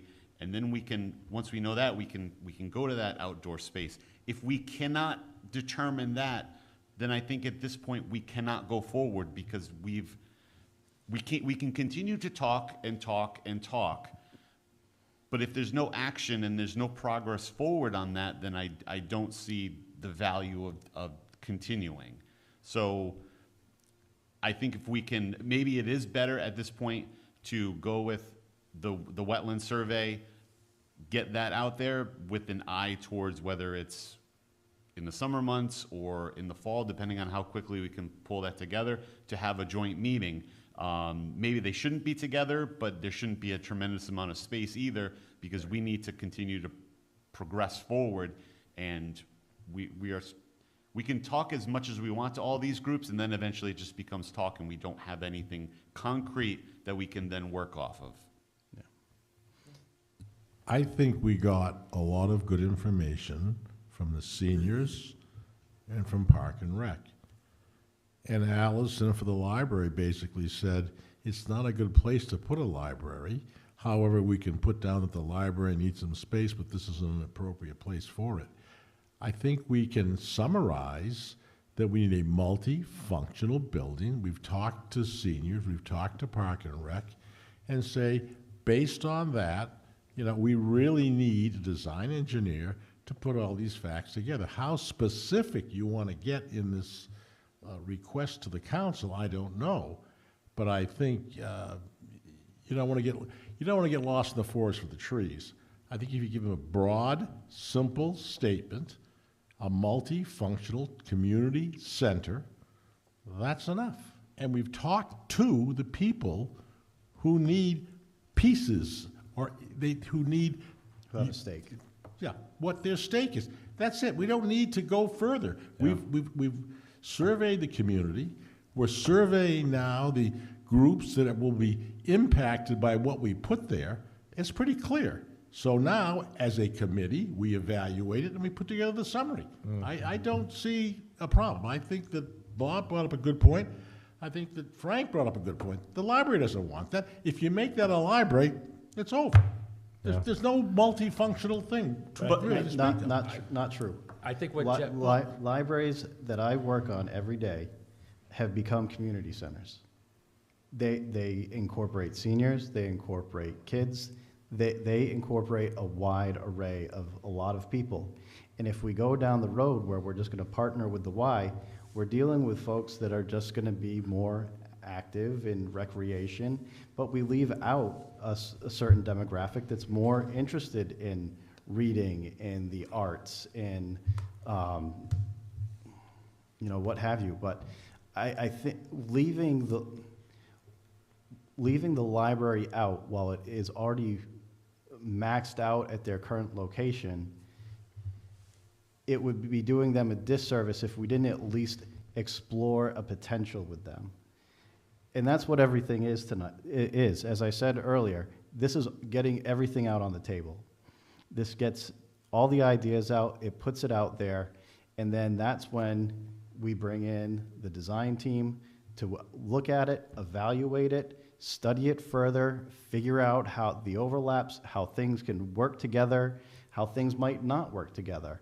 Is it going to be preferred? Are we going to, and that gives us time to hear feedback from the town, because we would be looking to have more public charrettes where we involve residents to voice their thoughts and their concerns. We definitely, I think, need a professional, which is why I asked the question to Linda, is the debate in my mind is, do you have a separate building that is called a senior center, or do you have a combined building, or is there a third option where it's kind of a wing of a building that can still be called the North Smithfield Senior Center, which is a wing of a much larger community center? We are not, besides Jeff, maybe even Bob, I am not prepared at all to even answer that question. There are people more highly trained that could help us answer that question and give us an idea of what that looks like, so it can serve their needs properly when they got to go for grant funding for programs or equipment or anything else that they need. Yeah, but I think in addition to what everyone just said in this last 3 or 4 minute go around, you've all made the point that we are at the threshold. Now is the time, and what are we afraid of? We are asking for a request for a proposal. but I think, We're just asking, what is the cost? but I think 2 items. I think Jeff's trying to find that balance, and I get where you're at. I'm trying to find that balance of providing the committee with the right amount of information so they can make an informed decision. You mean the council? I'm sorry, the council, so Yeah, they can but- make an informed decision without going too deep into the weeds, and then, well, what about this, what about this, what about this? And without it being too high level with them saying, well, what due diligence have you done? Yeah, but Right. we're going to do that when we prepare this report. Everyone will have summarized whatever subcategory people volunteer to do. We've already given them a minutia of information from the survey and the summary on the first presentation.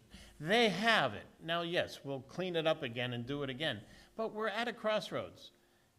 Site plan for wetlands and what we can do on civil outside, and the cost, just the cost to design a multifunctional building. And the council's either going to come back to us and say, we don't have $250,000 anywhere in our budget to fund this, so stop. Yeah. Wouldn't we want that now? Wouldn't we want to know what the market is and the design world for this type of structure, a cost? And then the 100%. council says yes, no. 100%, and that's fair. But to use the word fair as fear, I'll tell you what I fear. I ask a pointed question, right? That site has been vacant, abandoned for 3 years now. And I asked a question about one of the buildings coming down, and the response I got was, well, maybe now's not a good time. Did you guys hear that? Yeah. When will be a good time? I mean, we have communicated that we are concerned about liability over there, about, a multitude of concerns. So I don't have to bring them up again. And what I hear is maybe the fall, maybe that's not even a good time. So that's what I fear. Lack of action. Yeah, but all due respect, that's exactly why I'm bringing it up. If we are going to deal with inaction, and to Steve as well, because you have your priorities, the council. We're not judging anyone. But we were given a task, and the people are watching. If we can't even afford to design, and who cares? We're not talking about whether there's 4 classrooms or 5, or whether there's a kitchen, or whether we provide $8,000 for the library. That is part of the design. All we're saying is, how much will it cost to design what we already know it will be, a multifunctional, multi-use building? If we can't afford that, whether it's a good booming economy or not, that wasn't going to be in the bond. You can't get a bond for squat if you don't have costs.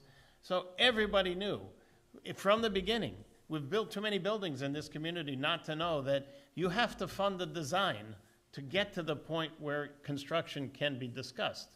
So if we can't afford 150 more, then I would rather know it as a committee member, because that tells me that we're not really going to go anywhere. We're just going to tread water, and we all can cover ourselves by saying, well, the economy was going to crash.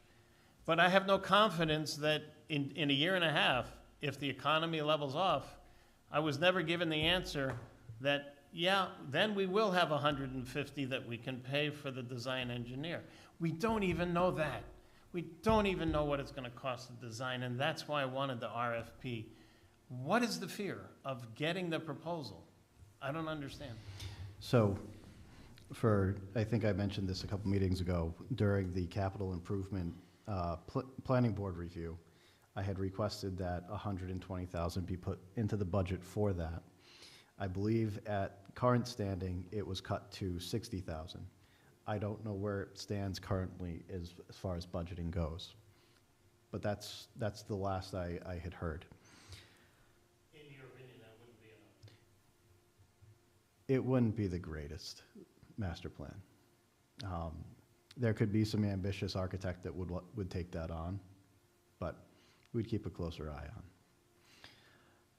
I think at this point we're all on the same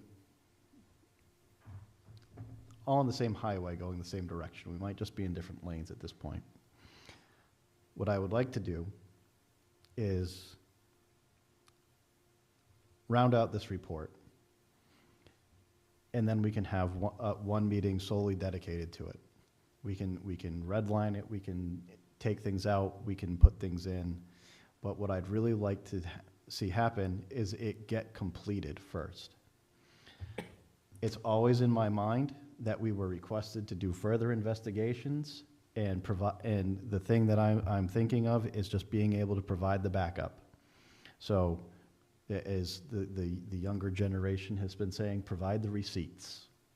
We're recommending this because X, Y, and Z. And if you need further information, it's in this part with the community partnerships. So, again, I would look for, I'll put it out to volunteering first before I start throwing things out to everybody and saying, I'd like to see you take a stab at this part. I will take the library. Okay.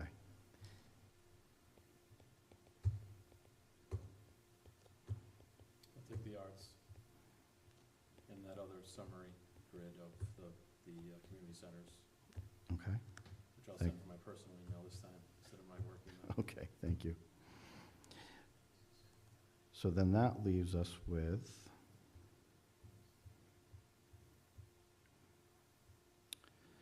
Parks and Rec.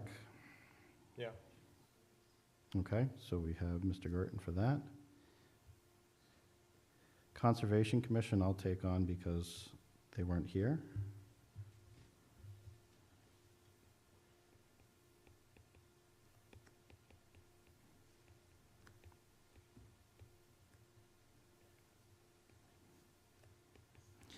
Let me just look at what the other ones are. Public, food pantry. I put the food pantry in there too. I'll take food pantry, but, you know, I'll talk to the food pantry. Okay. So I mean, the prompts are simple, that were already populated, so just need to fill in that information. Basically, we just rewatch this meeting tonight and fill it in, right? Right. So again, this is just providing further backup for our executive summary to say to the council, we have all this information now, we need to bring in the design professionals to take care of it. And then, let's see, I'll reach out to Lori and Frank for the community center visits. In the meantime, if anybody has some free time, as we all do, feel free to go visit some other community centers. I know one counselor was asking if we had visited various community centers. And then I just lost my spot. Okay. So if everybody could, I'm going to give everyone a deadline as well, so we have this to review at our next meeting. So if everybody could get something to me by next Thursday, which would be the 9th, that would be fantastic. And then that way I can incorporate that. That can be part of our next meeting. It can be our sole agenda item, and we can go from there. In the meantime, I will as I have in the past with the recommendation for the site, Class 1 site survey, I'll pen a letter. The deadline's passed for this council meeting, so it will be on the agenda for the next council meeting. We'll get that taken care of, and we'll go from there. So, with that, thank you all for volunteering to write some of this report. It is very much appreciated. If you find that you have any imagery that you want to also drop in, please feel free to send it along as well. Maybe we can reach out to Mrs. Tebow for that PowerPoint presentation. That would probably be helpful. And I'll send that out because that was pretty informative too. So thank you all for coming this evening. We got a lot of great information this evening, so I will be looking for a motion to adjourn. So moved. Second. I can always rely on you guys. All in favor? Aye. All right, we are adjourned at 8:40.